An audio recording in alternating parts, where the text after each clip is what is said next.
Noizi nuk qëndroni i heshtur për Thaçin.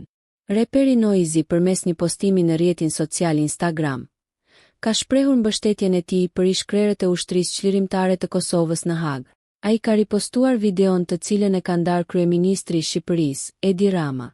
Në atë video shihet dëshmitar James Rubin, duke dëshmuar me shqetësim se pavarësisht që është vetëm i akuzuar dhe vetofroi të paraqitej në gjykatë, ish-presidenti Hashim Thaçi po mbahet i burgosur për 5 vite për shkak të ndërhyrjes së politikës në sundim të ligjit. Duket se edhe Noizi ka mendimin e njëjtë me kryeministrin Rama, i cili ka thënë se ky proces gjyqësor është shtangës dhe ka njollosur drejtësisë ndërkombëtare. Vijimi i afrimitetit me Ramën hedh dyshime se Noizi ka ambicie për të marrë më shumë se koncertet. Ju kujtoj se pak ditë më parë Noizi ka shprehur ambicien për të bërë ministër kulture.